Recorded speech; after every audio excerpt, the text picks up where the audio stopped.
नमस्कार, मैं पंकज प्रसून। दोस्तों, क्या ईरान अमेरिका के लिए दूसरा वियतनाम साबित होने जा रहा है?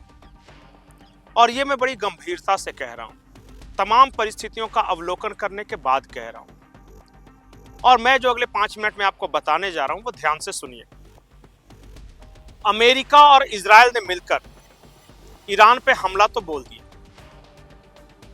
यह भी सच है कि एरियल अटैक में अमेरिका और इजराइल ईरान से कोसों आगे, लेकिन सिर्फ ऊपर से बमबारी करके न तख्ता पलट होता है, न आप उस देश पर राज कर सकते हैं। जब तक जमीन आपकी नहीं होगी, आप ऊपर से हजारों सालों तक बम बरसाते रहिए, कोई फर्क नहीं पड़ता। क्या जमीन पर अमेरिका मजबूत है? क्या जमीन पर अमेरिकी फौज या इजराइल की फौज उतरकर लड़ाई लड़ सकती है? और अगर अमेरिकी और इजरायली नहीं लड़ेंगे तो उनकी ओर से कौन लड़ेगा? कुर्द लड़ाके जो कि पश्चिमी इराक में हैं, वो एक जा सकते हैं, और कौन जाएगा? बाकी आसपास के देशों में तो मुझे कोई नजर नहीं आ रहा है। अफगानिस्तान वो जाएंगे नहीं, अजरबैजान वो नहीं जा रहा। उसके बाद जो बाकी गल्फ कंट्रीज हैं वो अपने लोग भेजेंगे जमीनी लड़ाई के लिए नहीं। तो इस लड़ाई का परिणाम क्या होगा?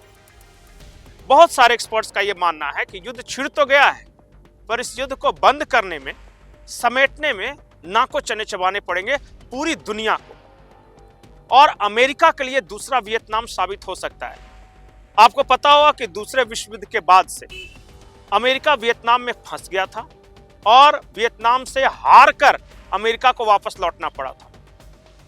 अब कुछ और मैं कारण आपको बता रहा हूं, आप गौर से सुनिएगा कि ईरान ये युद्ध जीतेगा तो नहीं, लेकिन अमेरिका को जीतने भी नहीं देगा। कैसे, वो आप समझिए। बहुत लंबे अरसे बाद ऐसा हुआ है, शायद दूसरे विश्व युद्ध के बाद, जब अमेरिका एक युद्ध लड़ रहा है और नाटो के देश उसका साथ नहीं दे रहे। जब स्पेन ने साथ नहीं दिया तो डोनाल्ड ट्रंप ने धमकाया कि तुम्हारे साथ व्यापार बंद कर दूंगा। इसके अलावा फ्रांस और जर्मनी, ये दो ऐसे मुल्क हैं जिन्होंने कहा कि ठीक है, अगर हमारे दोस्त देशों पर हमला होता है तो हम उसकी तो रक्षा करेंगे, लेकिन ईरान में अटैक करने नहीं जाएंगे। इसी तरह ब्रिटेन ने कहा कि हमारी मर्जी जब होगी तब हम उस हिसाब से मदद करेंगे। हम अमेरिका के सैनिक नहीं है कि जाके सीधे अमेरिका जहां कहेगा वहां पे जाके लड़ाई लड़ेंगे। ये पहली बार मैं देख रहा हूं, और कहीं मैंने पढ़ा भी नहीं कि दूसरे विश्व युद्ध के बाद ऐसा हुआ है। दूसरा इंडिकेशन कि ट्रंप ने बारी बारी से अपने सभी साथियों की बेइज्जती की है। जैसे नाटो फंड के ऊपर आपको पता है, ट्रंप ने कहा कि मैं अकेला खर्च क्यों करूं, सारे जो नाटो के मेंबर हैं आप लोगों को अपना कंट्रीब्यूशन बढ़ाना होगा। इसके बाद ग्रीनलैंड को लेकर यूरोप के देशों को अपमानित किया ट्रंप ने। इस तरह आपको याद होगा कि फ्रांस के राष्ट्रपति इमैनुअल मैक्रोन का एक व्हाट्सएप चैट वायरल कर दिया, शायद वो बातचीत कर रहे होंगे। डोनाल्ड ट्रंप ने वायरल कर दिया कि देखो मैक्रोन मेरे से क्या कह रहा था कि वी कैन टॉक। इन सब हरकतों ने अमेरिका के जो दोस्त थे, चाहे वो कनाडा हो, ब्रिटेन हो, फ्रांस हो, जर्मनी हो, स्पेन हो, डेनमार्क हो, सबको नाराज किया है ट्रंप ने। इसीलिए इस बार वो सब देश ट्रंप का साथ नहीं दे रहे, बोले जाओ लड़ो, मुझे क्या है। एक और जो महत्वपूर्ण बात है वो ये है कि पहली बार ऐसा हुआ है कि संयुक्त राष्ट्र संघ ने हमले की निंदा की है।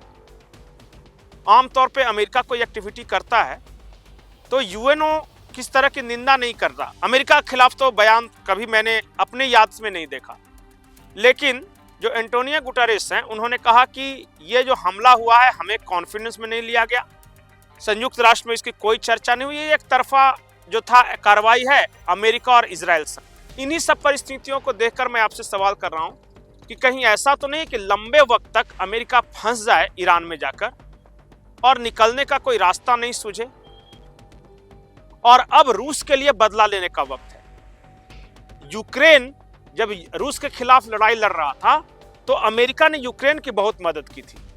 अब रूस जो है वो इनडायरेक्टली उसी तरह ईरान की मदद क्यों ना करे? आखिर पुतिन क्यों ना बदला ले?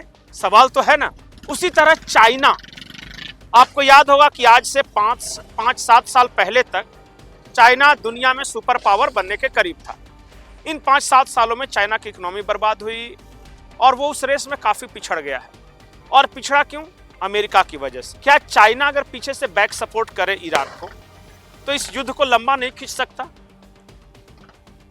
कौन सा ऐसा देश है इजराइल के अलावा जो खुलकर अमेरिका की तरफ से युद्ध लड़ने के लिए तैयार है? शायद कोई नहीं। यही हालत हुआ था वियतनाम में भी। अमेरिकी सेनाएं वहां फंस गई थी। जमीनी लड़ाई जब शुरू हुई तब जाकर पता चला कि अमेरिका की स्थिति क्या है। जमीन पर जो सेंटिमेंट्स हैं ईरान में, वो आज भी इस्लामिक रेजिम के तरफ हैं। तमाम मीडिया प्रोपेगेंडा के बावजूद, तमाम में आपको नाचते गाते लोग दिखाई दे रहे होंगे कि खामनेई के मरने से खुश है, लेकिन हकीकत ये है कि ईरान में आज वो बेइज्जती महसूस कर रहे हैं कि ठीक है इस्लामिक रेजिम होगा, खराब होगा, लेकिन इसे हम बदलते ना, अमेरिका क्यों मारेगा हमारे देश के नेताओं को? ये उसी तरह है कि ठीक है इस देश में बहुत सारे लोग मोदी जी को पसंद करते होंगे, नहीं करते होंगे, राहुल गांधी को पसंद करते होंगे, नहीं करते होंगे, लेकिन कोई विदेशी आके अगर राहुल गांधी या नरेंद्र मोदी को मारेगा तो भारतीयों को बुरा लगेगा कि नहीं, भारतवासियों को? यही सेंटिमेंट ईरान में है। ईरान में इस वक्त अमेरिका और इजराइल के खिलाफ सेंटिमेंट है और दुनिया के कई देशों में जहां शिया है वहां भी है। ये बहुत कॉम्प्लेक्स वार होने वाला है दोस्तों, याद रखिएगा। बिना यूरोप के मदद के अमेरिका लड़ रहा है, बिना संयुक्त राष्ट्र संघ के मदद के लड़ रहा है, बिना जमीन पर कोई ताकत नहीं, इसके बावजूद बम बरसा रहा है। ट्रंप लगता है इस बार अपने बड़बोलेपन में, अपनी ताकत के अहंकार में गलती कर बैठे। Iran is not Venezuela. Venezuela छोटा सा देश था, उसके राष्ट्रपति को पकड़ लिया, लेकिन ईरान वैसा नहीं। और यहां पे अगर आप समझौता भी करना चाहेंगे तो किससे करें, क्योंकि टॉप के सारे लीडरशिप को आपने मार डाला।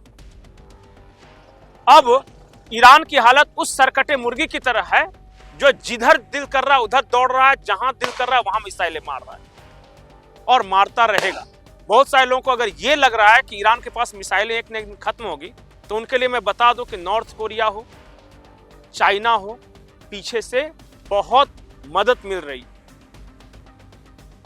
देखिए इस युद्ध में आपको क्या लगता है कि जीत या हार इतनी आसान होगी? क्या अमेरिका फंस गया है? ईरान बर्बाद होगा ये हर किसी को पता है, पर अमेरिका का क्या होगा ये सोचने की जरूरत है। अपनी राय कमेंट सेक्शन में जरूर लिखें। नमस्कार।